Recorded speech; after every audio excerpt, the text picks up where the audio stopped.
Well, happy Wednesday, my dudes. It is I, your boy H Boy, and today what am I going to be doing? I'll tell you what I'm going to be doing. I am going to be doing another fan request, which is by Joshua Puri. I don't know if I'm spelling that correctly. Who says wanted me to analyze the beach scene in the second Shrek movie, just like how I analyzed the mud tub scene, which I'm going to be doing. So for those who don't remember, I did this video. I did like a little tongue-in-cheek analysis of the Shrek 2 mud tub scene. So I'm going to do the same. I'm going to put it in the corner because for reaction videos, I usually put that in the corner and focus on me. While with games, it's the opposite. I'm in the corner while the game's in the... That's not important. Anyway, let's basically watch the scene, shall we? Okay, so basically what this is Shrek is having a picnic and, that he stole from Little Red Riding Hood, who was for some reason going to the honeymoon suite, which got scared because the thing is, Red got scared because of the ogres, but wouldn't she have known someone was there? Because why was she there in the first place? I don't know. Either way, so also why was she carrying chicken? I'm assuming for her grandmother or something. So in this scene, it shows they stole it. Because kind of like there's always like every romantic scene between Shrek and Fiona always has something sadistic also happening, and this is one of those examples. So they took it instead. So what happened was they just scared her away, and instead of feeling remorseful, the first thing they do is take it and have a picnic at the beach. And it's a pretty nice picnic. They even have matching floral swimsuits, except Fiona is a one piece with a skirt, and Shrek's is shorts, obviously. Let's see what happens next. And you can see they're so in love that they didn't even bother eating it. Fiona just jumped on them, and then what happens after that? Then all of a sudden, a wave comes in, as you can see. But my question is, Fiona's a pretty big ogre, so how on earth was that wave big enough to sweep her away? And on second thing is, how the hell did Shrek not notice until this scene? Because she would have felt it, because as I said, big ogre arms, small mermaid waist. You'd think we would notice. And as you can see, Fiona's not happy as he shoves her back in the water. And as you can see, Shrek felt guilty. So basically that's the scene. So what do I have to say about that scene? Well, there's not really much to say about that scene, but let's start with this. Probably one of the most romantic. And as you can see, this is the first time we see Fiona's blue floral swimsuit. You can see very well right about here. Which is the same one she wore in the mud tub scene.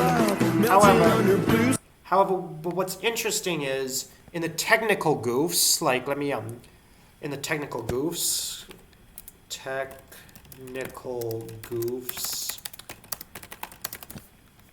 I'm just going to quickly show you I'm just going to quickly go to the technical goofs from the second Shrek movie, and I'm just going to show you something.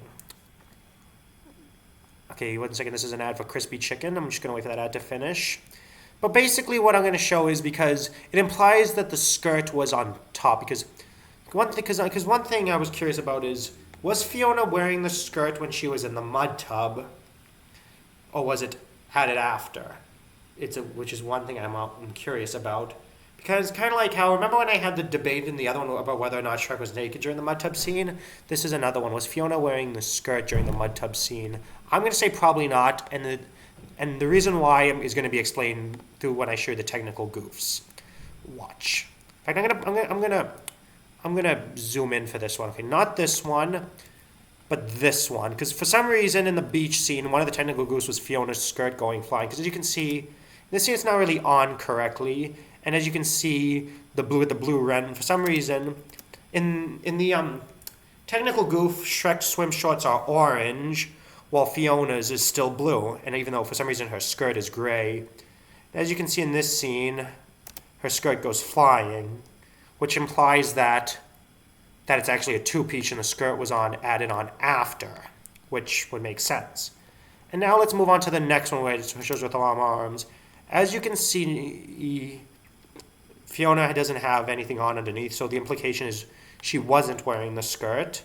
So that's probably why there was... So my question was, this implies that she was bottomless during the mud tub scene, but the thing is, I'm not sure if she was, even though considering that the bubbles go up all around her, and because if it was a one piece, it'd be coming out the side, so it implies that Fiona... My theory is that, as I said, that mechanically Fiona was implied to be bottomless, but because they couldn't show that because kids movie and all that, and the only reason why she had the swimsuit top is again kids movie and all that. So that's what I have to say about the beach scene. However, there's another thing about the beach scene that people talked about a lot when the Teenage Kraken movie first came out, which I'm just gonna straight up say it. I really didn't like this theory. I meant not a theory, but I really didn't like this theory that. Let's see if I can find that theory. Is that it was that that was supposed to be? I don't know if you remember. I don't know if you remember Chelsea or Narissa or that fiery redhead. It's probably the only reason why anyone actually wanted to see that movie. You remember her? God, she was a piece of work. Look at her. Just take a good look at her. That's probably the only reason why they wanted to see the video. Anyway, so I bet that was the only reason why people wanted to see. I bet this Chelsea character is the only reason why people want to see the Teenage Kraken movie. But as I said, the Teenage Kraken movie, that's not why I'm here. I'm here to talk about the beach scene. So I think it was either on YouTube or on TikTok. Everyone was saying that was supposed to be Chelsea. And Chelsea appeared even before the movie came out. And I'm like, no, that is not supposed to be Chelsea. That is supposed to be a parody of Ariel. You know it and I know it.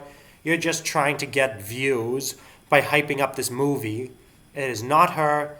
Do not say it is her. It is not. We are not stupid. Go back to clickbaiting somebody else. Boy, I hated that when people would say that.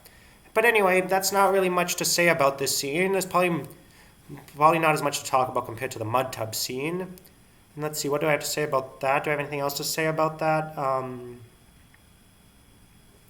Also, I guess Shrek's reaction, because Shrek seemed kind of guilty, but the thing is, he didn't even know. I'm actually really still curious how the hell the mermaid got on. One of my theories is that the mermaid saw Shrek, and as you know, Shrek is pretty, for ogre standards, pretty smoking. Although, so maybe she was jealous of Fiona and used the wave as an excuse to drag her in. But still, because I mean, I've been knocked over by a wave, but I haven't been whooshed, taken away before. Although I don't really go on waves that big. If any wave's bigger than my chest, I don't go in the water. What's the biggest wave you've ever been into? So that's what I mean. It's kind of unrealistic unless it was the world's biggest wave, especially considering the fact that she's lying down, her body mat. If he was standing up, I could understand, but she was lying down on top of Shrek, so it'd be strange why only she was taken away. So, sorry, I'm a little dry today because of the cold weather. And so I have to say that scene was pretty much really strange, but I mean, it was pretty funny. So that was your boy, H-Boy, analyzing the beach scene in Shrek, the second Shrek movie. I hope you enjoyed, and I will see you next time I make a video.